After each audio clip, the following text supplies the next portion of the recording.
¿Qué haces, Javi? ¿Cómo andás? Buen día.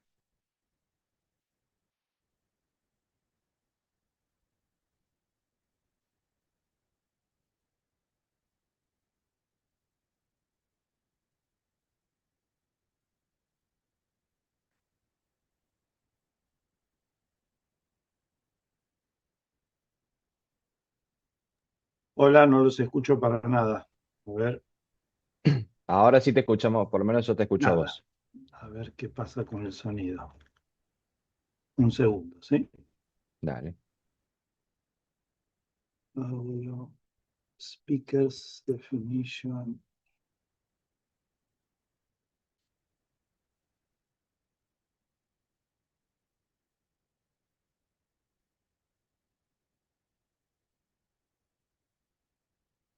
Hola, hola, hola. ¿Pueden hablarme? A ver si A ver, yo ¿me los escuchás, escucho. Javi, ahí o no? Ahí sí, ahí escucho Bien, perfecto. Ahora configuré bien los parlantes. Gracias. bien, un lujo, un lujo. Bueno, qué gustoso tenerte acá con nosotros. Muchas gracias por aceptar la invitación. Si querés compartir pantalla, esperamos unos minutitos más que los chicos se terminen de acomodar y arrancamos, ¿te Dale. parece? Vos me decís, bárbaro. Dale, gracias.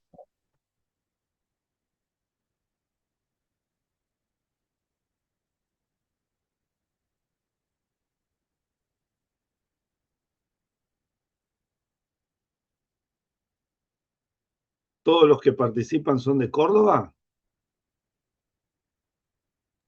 No, tenemos gente de otro lado también, es como más Por federal eso, el por eso. curso. Muy Sí, bien, sí. mejor. Bárbaro, Sí, genial. sí. No, es que además, pensando en tu tema, ¿no? Tenemos gente de Catamarca, de La Rioja, así Ay, qué que genial. Bueno, buenísimo. muchos Bueno, se bueno. conectan en simultáneo y después, si no, la clase queda grabada para los chicos que puedan ir accediendo y toda la bibliografía. Perfecto, perfecto. Así que un lujo.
Bueno, Javi, ¿querés compartir pantalla? Así vamos a empezar, yo te Bárbaro. presento y en honor al tiempo y... Avanti entonces. dale. A ver, ¿dónde era esto? Compartir. Seleccionar la ventana. Presentación. Permitir. Bueno, ahí estamos. Genial. Bueno, hola a todos, bienvenidos a este módulo 21 de infección en pacientes oncohematológicos.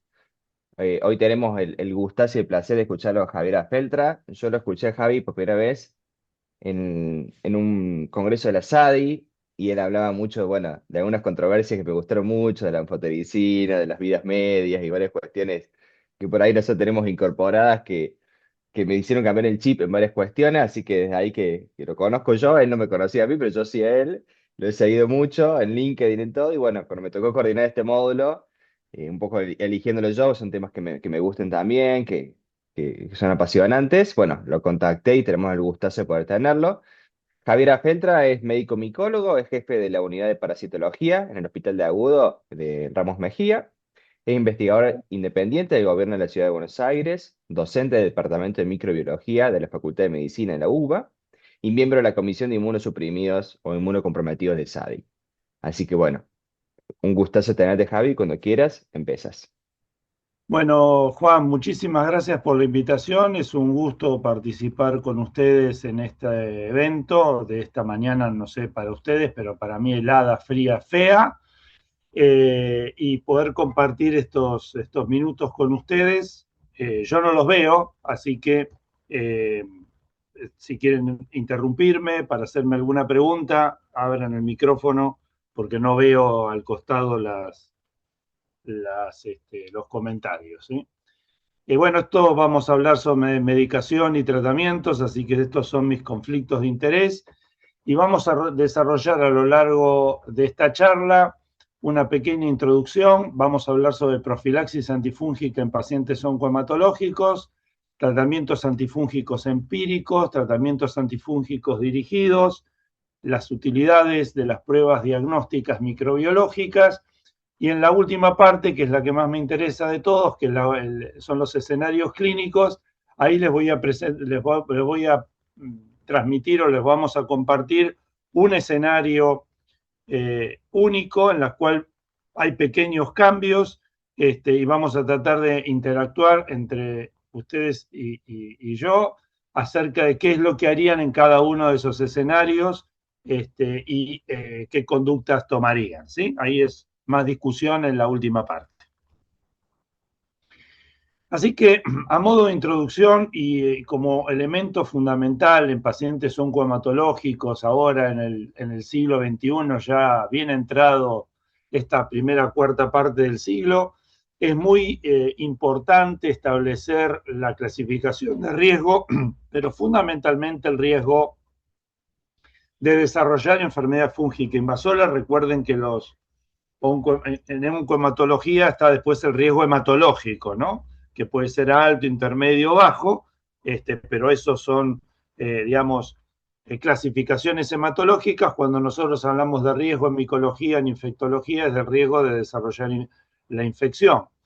Y sin duda, uno de los elementos más importantes es desarrollar, el riesgo más importante es la neutrospenia profunda y prolongada. Existen otros elementos que permiten determinar riesgo desde el punto de vista clínico. Fíjense que la mayoría de de los datos que uno tiene que obtener para saber si el paciente tiene riesgo de desarrollar infección fúngica es un contexto claramente clínico, excepto en dos circunstancias, que es la colonización por Candida tropicalis y la colonización de más de un lugar por cualquier levadura. Aquí estamos en el primer inconveniente, y no sé ustedes, pero nosotros tenemos muy pocas chances de estar hisopando a todos los pacientes oncohematológicos 3 veces por semana de 3 sitios distintos todo el tiempo, ¿sí?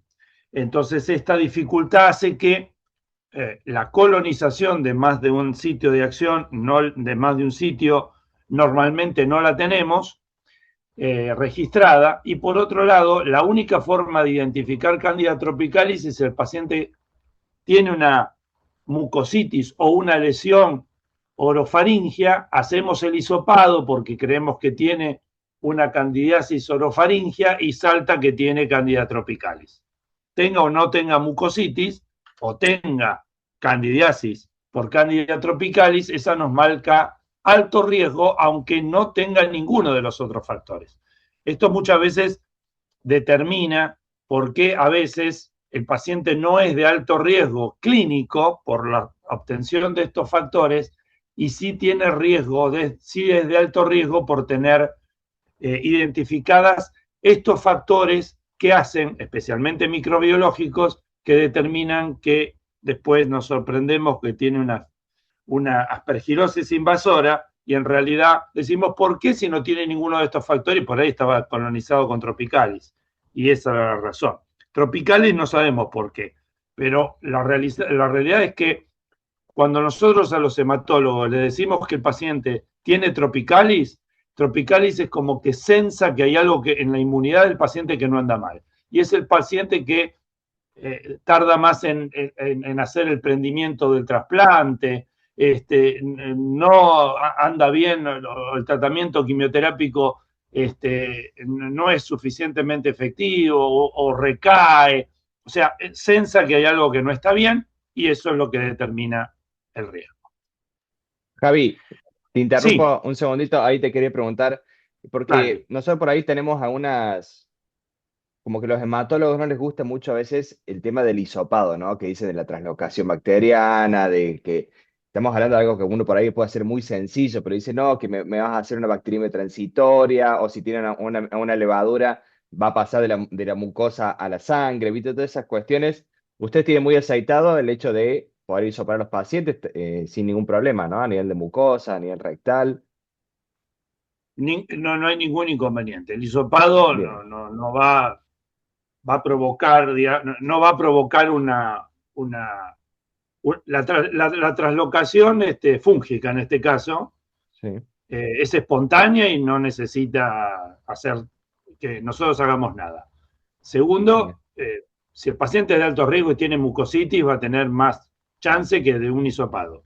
Tercero, es muy importante en las mucositis hisopar porque en mucositis es injerto contra huésped o es candidiasis. Y todas esas Ah, cosas se tratan distinto. Así que con más razón tenemos que hisopar. Así que el hisopado no es un factor de riesgo para producir candidemia, sin duda. bien, Así que eso está, va a está, ser está punto. clarísimo, claro. Bien, perfecto, gracias. Eh, Así que bueno, estos factores son muy importantes, digamos, para tener en cuenta el riesgo de infección fúngica invasora y fíjense cómo oncohematológicos y trasplantados se llevan las de ganar en este sentido.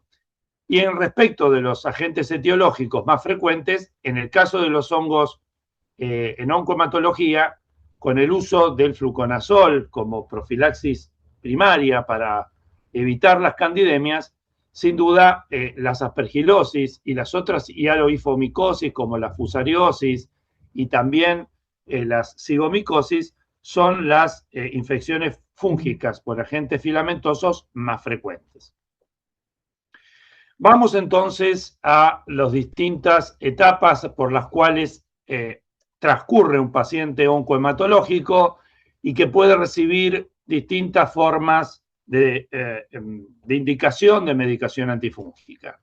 Una de ellas es la profilaxis, ¿no? En el caso de las profilaxis, la profilaxis primaria tenemos que estar prácticamente seguros que el paciente no está cursando una infección fúngica en ese momento. O sea, es muy remota que en el momento que está el paciente cursando la afección tenga esa afección. Lo único que tiene es riesgo.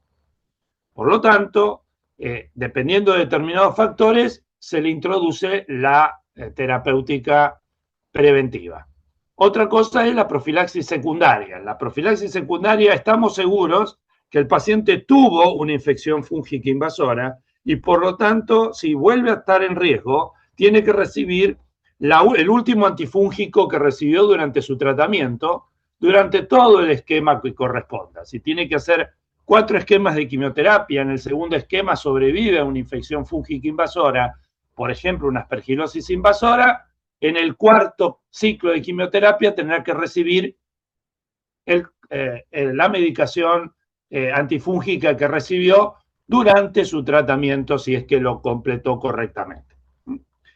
Así que la profilaxis se divide en primaria y secundaria. Acá nos vamos a referir a la profilaxis primaria. Y para la profilaxis primaria tenemos que asociarnos, tenemos que hablar de dos términos como es riesgo e incidencia. ¿Sí? El riesgo es el peso que pueda tener distintos factores para desarrollar la infección fúngica invasora. Una de ellas, por ejemplo, es tener, no sé, estar cursando con una infección por CMV, la edad, una IFI previa, todo eso es el riesgo que vimos anteriormente en los factores de riesgo correspondientes. Y otra es la incidencia o la chance de que en tu lugar de trabajo, en el lugar donde estás atendiendo a este paciente, que incidencia tienen de infección fúngica invasora? ¿Es del 2%, del 6%, del 8%, del 15%, del 20%? ¿Cuál es la incidencia en tu centro? Y la incidencia en tu centro cambia de centro a centro, cambia de provincia en provincia, cambia de países, de regiones y de continentes. Y el gran inconveniente que hemos tenido en los últimos 5, 6, 7 años es que solo veíamos al riesgo. El paciente tiene una LMA, es de alto riesgo, se terminó. Ahora, es una LMA, una leucemia mieloide aguda, de alto riesgo en el Hospital Ramos Mejía o de alto riesgo en el, no sé, cuando hice mi doctorado en Holanda, en Nijmegen, en un hospital de referencia oncohematológico en Holanda. Sí, las dos eran de alto riesgo, pero la incidencia que yo tengo en el Hospital Ramos Mejía es del 3, 4%, y la incidencia que tengo, que tenía y que siguen teniendo los holandeses en ese hospital, es de menos del 1%. Entonces, mi incidencia es completamente distinta y por lo tanto mi conducta va a ser diferente. Y durante varios años solo medíamos la indicación de profilaxis primaria, solo evaluando el riesgo, pero desestimando la incidencia, lo cual a mí siempre me pareció un error. Y ahora se está retomando nuevamente para decir, bueno, muchachos, solo con el riesgo no alcanza. Tenemos que estar claramente separar unos de otros, identificar claramente riesgo e incidencia. Y fíjense que para la incidencia, dependiendo de esa incidencia, uno saca el cálculo de el NNP sería, ¿no? El número necesario para hacer profilaxis, el número necesario a tratar como profilaxis para poder producir un impacto positivo de esa profilaxis. Entonces, si yo tengo una incidencia del 20%, ¿sí? Y quiero bajar esa incidencia al 2%, porque no la puedo poner en 0, eso es imposible, necesito introducir para ese riesgo a 5 pacientes y medio, 6 pacientes, para justificar esa profilaxis. Y lógicamente allí se justifica. Ahora, si yo tengo una incidencia del 4%, del 1%, del 2%, si yo introduzco profilaxis, ¿a cuántos pacientes tengo que introducirle profilaxis para que eso cambie del 4 al 2? A 50 pacientes. Entonces, imagínense que si mi incidencia es muy baja, voy a tener que introducirle a muchos pacientes profilaxis para poder prevenir una infección fúngica invasora. Entonces, estos son datos muy importantes que tienen que tener presente para decir cuándo tengo que iniciar profilaxis antifúngica primaria. De hecho, nosotros en nuestro hospital no hacemos profilaxis contra hongos filamentosos, porque no nos dan los números para hacer eso. No nos dan los números. ¿Cuál no quiere decir que no tengamos aspergilosis? Pero no podemos ni remotamente con esos números justificar el uso de profilaxis primaria.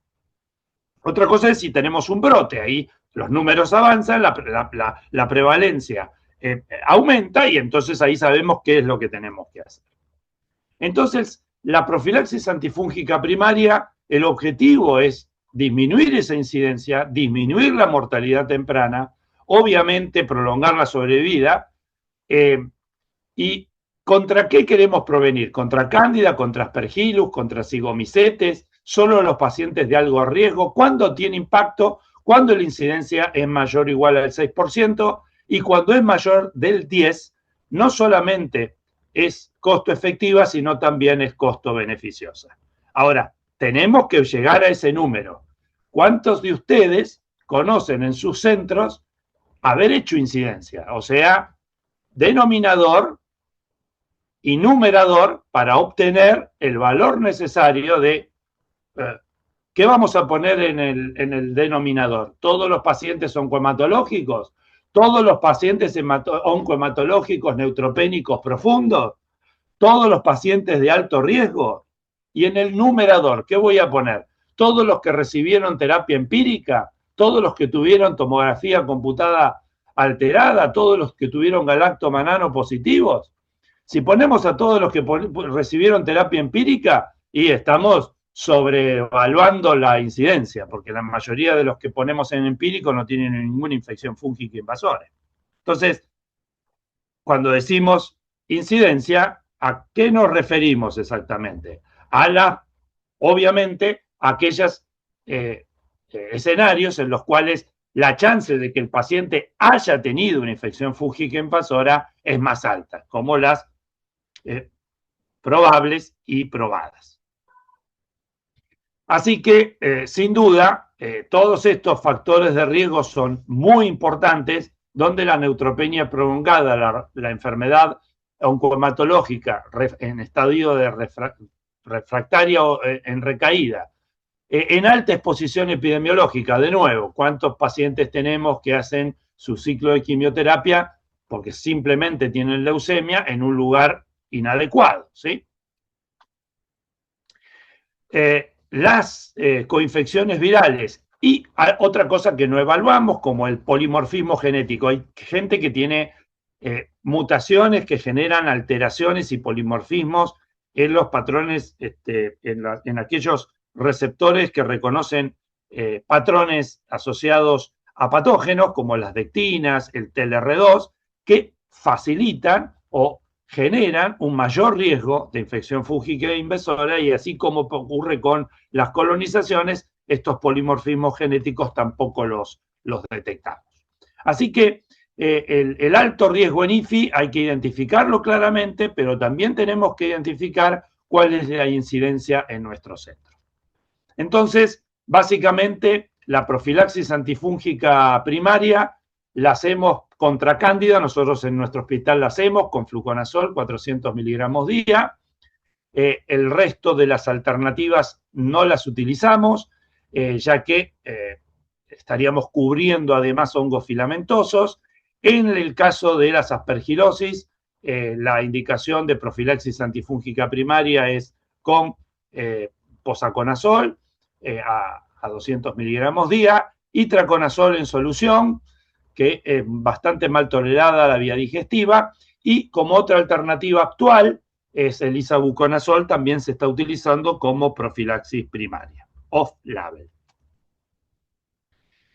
El voriconazol también se ha utilizado como alternativa y también es válida, sobre todo para, en este caso, cubrir solamente las aspergilosis, mientras que con itra, con pósaco, con posaconazol y con isavuconazol estaríamos cubriendo zigomicetes, no así con itraconazol. Así que tenemos, ¿cuánto tiene que durar esta profilaxis? Bueno, en general hasta el día más 75, ¿sí? Después hay distintas razones por las cuales las discontinuamos, pero solemos prolongar el uso de esa profilaxis hasta que el paciente deja de tener o de estar en riesgo. ¿Cuál es el inconveniente de las profilaxis? Es que el paciente puede tener una infección fúngica invasora intra-tratamiento antifúngico. Entonces ahí estamos hablando de IFI de brecha. La definición de IFI de brecha es muy amplia, los micólogos la pusimos bien amplia, o sea, si el paciente tiene fluconazol, que no es una droga activa contra aspergillus, y hace una aspergilosis, para la micología es una infección fúngica de brecha. Es medio raro, pero es así. Entonces, uno lo consideraría, la IFI de brecha, solamente para el antifúngico, al cual, digamos, se supone que tendría que ser útil para ese hongo, y de todas formas, ese hongo desarrolla la infección en el paciente. Es que la IFI de brecha incluye no solamente aquellas moléculas a las cuales digamos, primariamente no son efectivas para cubrir esa infección fúngica, sino también para las que no lo son, y también cuenta para, digamos, tenemos que considerar que el antifúngico haya alcanzado sus concentraciones efectivas en todos los tejidos para esa droga, ¿sí? Entonces, por ejemplo, vamos a considerar IFI de brecha si desarrolla una aspergilosis, si después de 4 días de tratamiento el voriconazol alcanzó las concentraciones adecuadas. O sea, hay que incluir la farmacocinética de cada una de las drogas. Pero en el caso de la sífilis de brecha, una consideración importante que hay que hacer es qué utilicé como profilaxis para saber cómo tratar la IFI de brecha.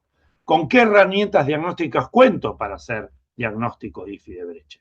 Si tengo la posibilidad de dosar en tiempo y forma, no solamente el galactomanano y tener disponible el ATC en forma adecuada, sino si saqué los hemocultivos que se necesitaban en volumen adecuado y si tengo en tiempo y forma los dosajes de drogas que requieren dosaje en el caso de evaluar IFIs de brecha. Entonces, todos estos factores son fundamentales para después poder tomar la decisión de qué droga utilizar para el tratamiento de esta eventualidad que puede ocurrir.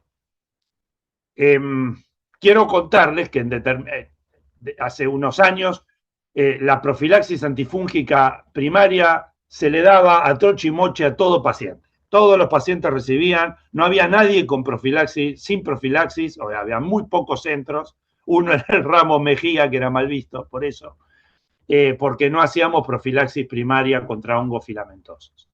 Y ahora cada vez está como, digamos, haciendo, digamos, determinando con mayor claridad a quienes sí tenemos que darle profilaxis y a quienes no, y empezaron a aparecer las publicaciones con centros con IFI de brecha de más del 16%. Por ejemplo, en Australia hay centros que tienen, que han